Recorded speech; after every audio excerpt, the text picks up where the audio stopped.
As I go through these slideshows, the whole point of all the information that we go over is for us to have tools to apply to television in order to make sense of it. That is, to write criticism.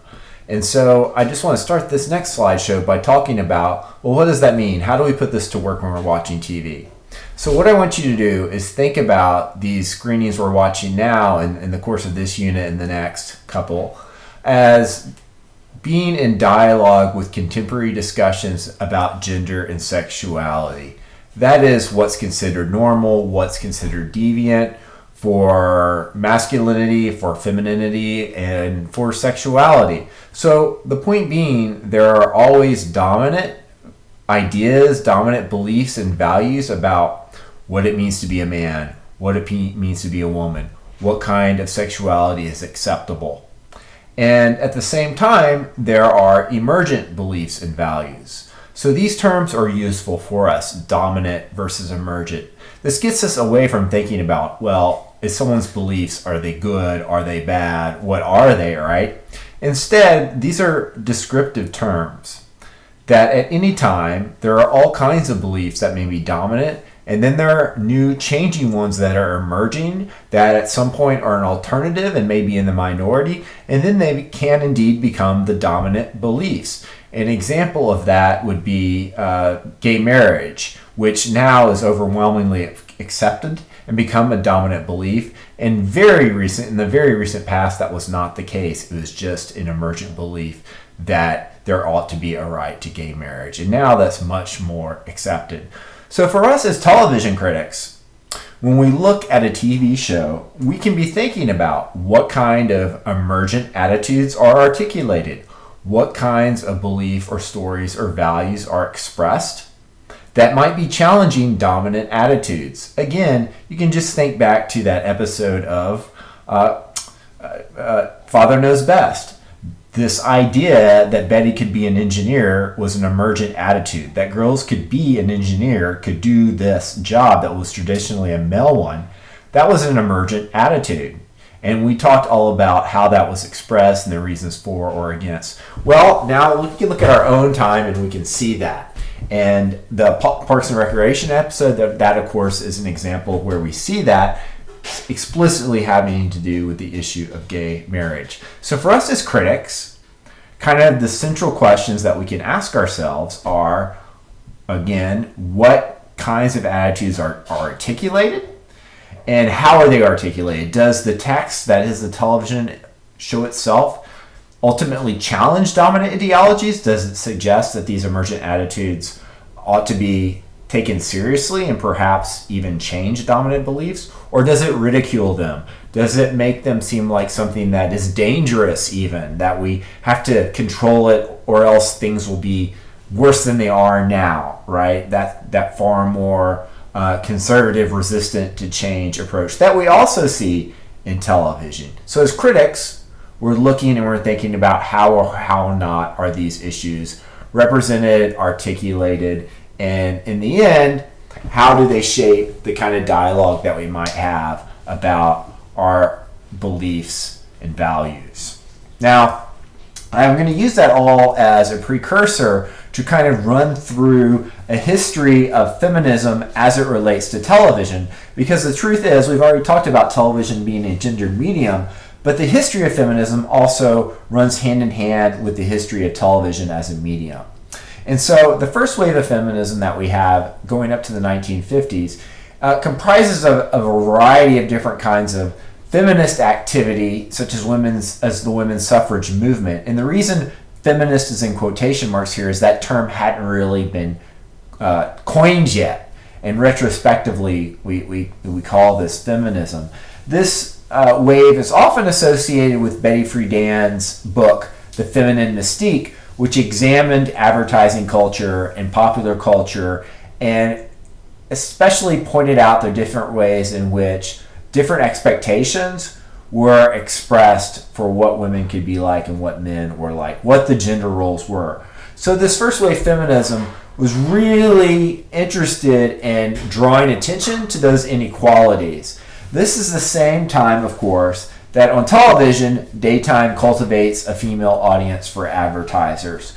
So it would not be surprising to see some of these kinds of debates or interests expressed in early television, recognition of these inequalities that exist, even up to that episode of Father Knows Best that we saw from the mid-50s. Now, the second wave of feminism really takes place in the late 60s and going into the 1970s. And this is distinctive in that it is a much more political wave of feminism that is more activist oriented and gains a lot of steam because of the variety of social movements that are going on at this time, including civil rights as well as the anti-war movement.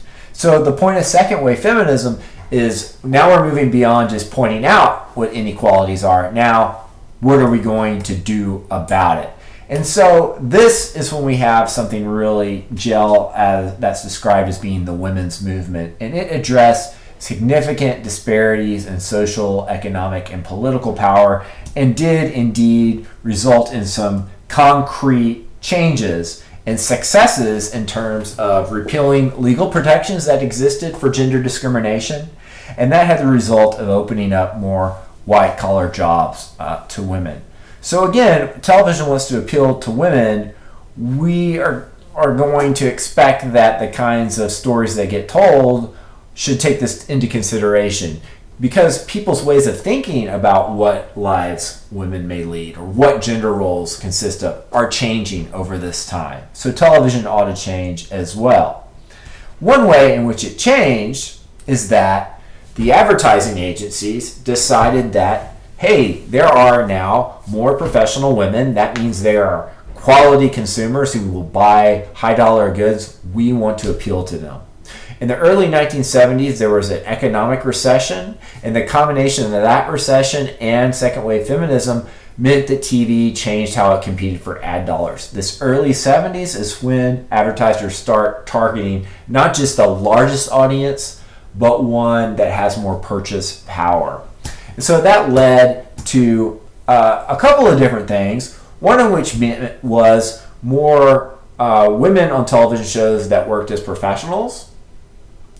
Because professional women were now considered those high-quality consumers, and audiences also expected more variety in the kinds of roles that they saw women on in TV. It wasn't enough. You're not just going to be housewives. Women are professionals. They do all different kinds of jobs.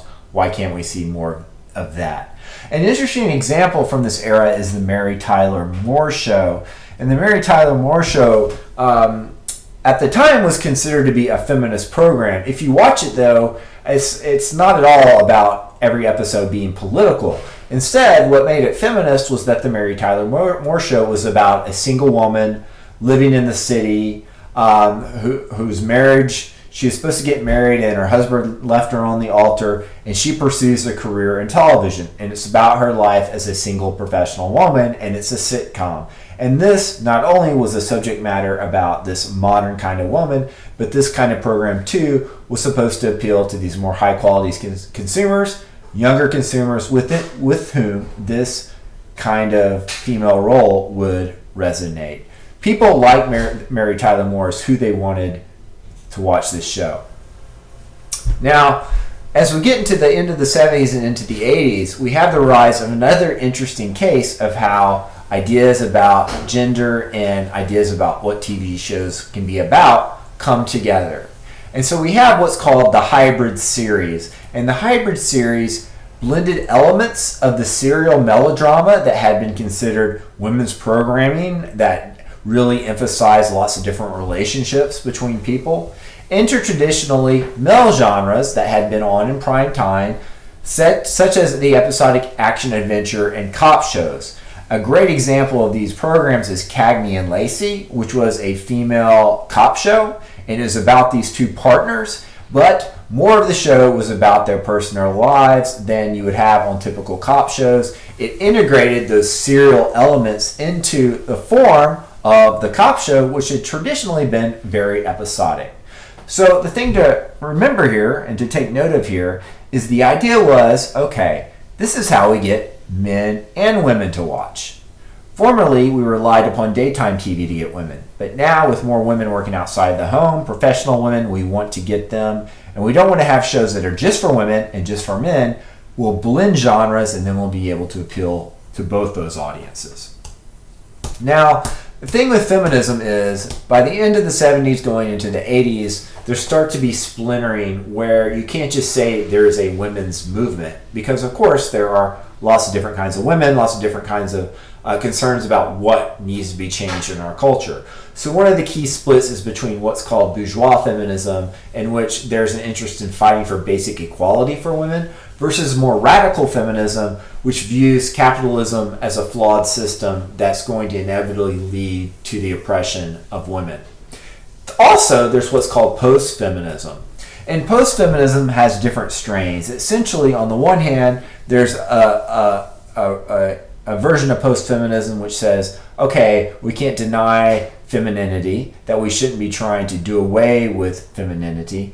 And another that says, look, feminism got us in trouble. This is sort of the Doyle-Hobbes version, that men and women got away from the natural order of how things should be. And so this really becomes more popularized in the 80s. So with all these different splintering, what can we expect to happen in TV? Well, the thing that we can expect is to have lots of different kinds of programs offering different models of what women's lives can be like and what they might want to have and what that can look like on television. So this coincides with third wave feminism, the rise of cable TV does, which is more about rethinking that 70s version of feminism and incorporating questions of difference. That is, recognizing that women who are not middle class are going to have very different needs, or women of color are going to have different perspectives on what needs to change, right? So there isn't just one unified women's movement in third wave feminism. And this happens at the same time that cable TV allows getting to smaller but quality viewing audiences for advertisers. So the question that I have for you is, I like for you to think about this, how can you think of TV programs today that successfully target different demographics of women or men? You can start with age easily. Programs that are targeting, teenagers, young women, middle-aged women. How can you identify those, and where do you find them? Are they, for instance, can you go through Netflix and find all their original programming that falls into those, or is it still across different cable programs? And the same, of course, exists with program that is targeting or gendered for men too.